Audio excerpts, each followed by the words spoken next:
നമസ്കാരം. The open മൈക്കിലേക്ക് സ്വാഗതം. എല്ലാവർക്കും സ്വാഗതം. നമ്മൾ ഇന്ന് Variety.comൽ വന്ന ഒരു സിനിമാ നിരൂപണത്തെക്കുറിച്ചാണ് സംസാരിക്കാൻ പോകുന്നത്. ജെസിക്ക കിയാങ് എഴുതിയതാണ്.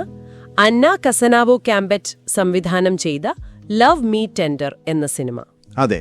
അപ്പോ ഈ നിരൂപണം വഴി സിനിമ പറയുന്ന പ്രധാന കാര്യങ്ങൾ, അതായത് ഈ മാതൃത്വം, വ്യക്തിത്വം, സമൂഹത്തിന്റെ കാഴ്ചപ്പാടുകൾ, ഇതൊക്കെ എങ്ങനെയാണ് ബന്ധപ്പെട്ട് കിടക്കുന്നത് എന്ന് നമുക്ക് നോക്കാം. ശരി. അപ്പോ സിനിമയുടെ ഒരു കേന്ദ്ര ബിന്ദു എന്ന് പറയുന്നത് ക്ലെമൻസ് എന്ന കഥാപാത്രമാണ്. വിക്കി ക്രീപ്സ് ആണ് അഭിനയിക്കുന്നത്. അവൾ വിവാഹമോചിതയാണ്. മകനായ പോളിനെ മുൻ ഭർത്താവുമായി ചേർന്നാണ് വളർത്തുന്നത്. അതെ, സ്നേഹത്തോടെ തന്നെ. അതെ. ഇതിനിടയിലാണ് ഒരു പ്രധാന വഴിത്തിരിവ് വരുന്നത്. ക്ലെമൻസ് തിരിച്ചറിയുകയാണ് തനിക്ക് സ്ത്രീകളോടാണ് ആകർഷണമെന്ന്. ശരിയാണ്.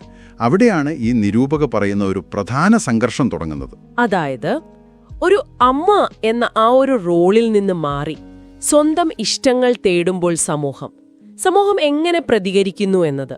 അതെ, ആ മോശമെമ്മ എന്നൊരു ലേബൽ വരുന്നതിനെക്കുറിച്ച് പറയുന്നുണ്ട്. അതെ അതെ, ശരിയാണ്. ഇവിടെ രസകരമായ ഒരു കാര്യം, അല്ലെങ്കിൽ നിരൂപക എടുത്തു പറയുന്ന ഒരു കാര്യം, ഒരു സ്ത്രീ അമ്മയായി കഴിഞ്ഞാൽ പിന്നെ അവളുടെ മറ്റെല്ലാ ഇഷ്ടങ്ങളും വ്യക്തിത്വങ്ങളും അതിന് താഴെ വരണം എന്നൊരു അലിഖിത നിയമം പോലെ സമൂഹം കാണുന്നതാണ്.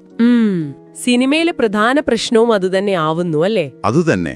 ക്ലെമൻസിന്റെ ഈ പുതിയൊരു ലൈംഗിക വ്യക്തിത്വം തിരിച്ചറിയുമ്പോൾ അവളുടെ മുൻ ഭർത്താവ് ലോറന്റ് എന്ത് ചെയ്യുന്നു? ഈ സാമൂഹിക ചിന്താഗതിയെ തന്നെ അവൾക്കെതിരെ ഒരു ആയുധമാക്കുകയാണ്. ഓ. ജെസിക്ക കിയാങ് ആ കഫേയിലെ സീൻ പ്രത്യേകം പറയുന്നുണ്ട്. തുടക്കത്തിൽ ലോറന്റ് കുഴപ്പമില്ല എന്നൊരു മട്ടിൽ നിൽക്കുന്നു. പക്ഷേ പിന്നീട് കാര്യങ്ങൾ കൈവിട്ടു പോകുമ്പോൾ ഒരു പ്രതികാര മനോഭാവത്തിലേക്ക് മാറുന്നത്. ശരിയാണ്. ആ ഒരു വൈരുദ്ധ്യം നന്നായി കാണിക്കുന്നുണ്ട്. അതെ. സമൂഹം അമ്മമാർക്ക് കൊടുക്കുന്ന ഈ അമിതഭാരത്തെയും അതിലെ കാപട്യത്തെയും സിനിമ ചോദ്യം ചെയ്യുന്നു എന്നാണ് നിരൂപക പറയുന്നത്. ഇതിന്റെ ഭവിഷ്യത്തുകൾ അത് വളരെ വലുതാണെന്നും നിരൂപണത്തിൽ പറയുന്നുണ്ടല്ലേ? ക്ലെമൻസിന് ഒരുപാട് ബുദ്ധിമുട്ടുകൾ നേരിടേണ്ടി വരുന്നു. തീർച്ചയായും.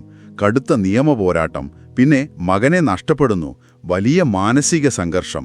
ഏകദേശം 18 മാസത്തോളം മകനെ കാണാൻ പറ്റുന്നില്ല. പിന്നീട് കാണാൻ അനുവാദം കിട്ടുന്നത് തന്നെ മേൽനോട്ടത്തിൽ വളരെ കുറച്ചു സമയത്തേക്ക് മാത്രം.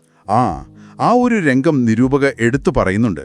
എനിക്ക് അവനെ മടിയിലിരുത്താമോ എന്ന് ചോദിക്കുന്നത്. അതെ, അത് ഹൃദയസ്പർശിയാണ്. വിക്കി ക്രീപ്സിന്റെ അഭിനയത്തെക്കുറിച്ചും വളരെ നല്ല അഭിപ്രായമാണ് നിരൂപകയ്ക്കുള്ളത്. ക്ലെമൻസിന്റെ ആ ഒരു പോരാട്ടം, അവളുടെ നിസ്സഹായത, അതിജീവനം, ഇതൊക്കെ വളരെ വളരെ സ്വാഭാവികമായിട്ടാണ് അവർ അവതരിപ്പിച്ചിരിക്കുന്നത്. അതെ. ക്രീപ്സിന്റെ പ്രകടനത്തെ പുകഴ്ത്തുമ്പോഴും സിനിമയുടെ ഒരു ഘടനയെക്കുറിച്ച് ചില നിരീക്ഷണങ്ങൾ നിരൂപണത്തിലുണ്ട്. ക്ലെമൻസിന്റെ വ്യക്തിപരമായ യാത്രയും പിന്നെ ഈ നിയമ പോരാട്ടവും അത് സമാന്തരമായി കാണിച്ചു പോകുന്ന രീതിയെക്കുറിച്ച് പറയുന്നു. പക്ഷേ സിനിമയുടെ നീളം ചിലപ്പോൾ കുറച്ച് കൂടുതലായി തോന്നിയെന്നും, പിന്നെ ചില കഥാപാത്രങ്ങൾ തമ്മിലുള്ള ബന്ധം, പ്രത്യേകിച്ച് ക്ലെമൻസും സാറയും തമ്മിലുള്ള കെമിസ്ട്രി, അത് അത്രയ്ക്ക് അങ്ങോട്ട് ബോധ്യപ്പെടുത്തുന്നില്ല എന്നൊരു വിമർശനവും കിയാങ് പറയുന്നുണ്ട്. എന്നാലും ഈയൊരു വിഷയം, അതായത് ഫ്രാൻസിൽ ഈയിടെയായിട്ട് കുടുംബ കോടതികളിലെ അമ്മമാരുടെ പോരാട്ടങ്ങൾ, അതിനെക്കുറിച്ചുള്ള സിനിമകൾ വരുന്നുണ്ട്. We believe you, all to play for പോലുള്ള സിനിമകൾ. അതെ. ആ കൂട്ടത്തിൽ ഈ സിനിമയും പ്രധാനപ്പെട്ടതാണെന്ന് നിരൂപക വ്യക്തമാക്കുന്നുണ്ട്. ഒരുപക്ഷേ ഈ വിഷയങ്ങൾ ഇപ്പോൾ കൂടുതൽ ചർച്ച ചെയ്യപ്പെടുന്നതുകൊണ്ടാവാം അല്ലേ? ആകാം. അതെ. സിനിമയുടെ അവസാനത്തെക്കുറിച്ച് നിരൂപകയുടെ അഭിപ്രായം എന്താണ്?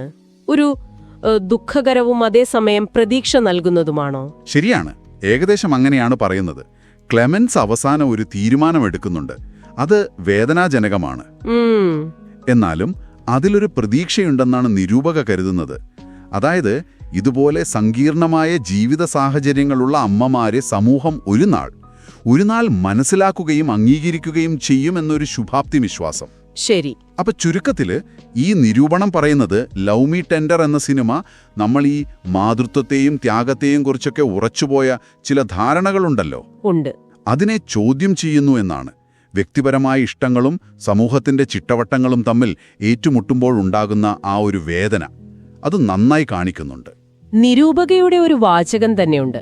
അമ്മ എന്ന നിലയിൽ വിജയിക്കാൻ കുറച്ചു വഴികളേ ഉള്ളൂ, പക്ഷെ പരാജയപ്പെടാൻ ഒരുപാട് വഴികളുണ്ട് എന്ന്. അതെ, അത് വളരെ ശരിയാണ്.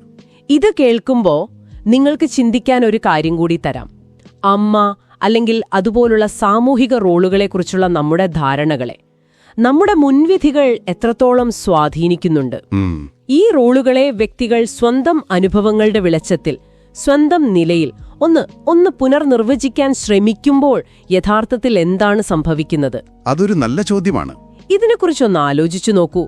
അടുത്ത തവണ നമുക്ക് പുതിയൊരു വിഷയവുമായി വീണ്ടും കാണാം.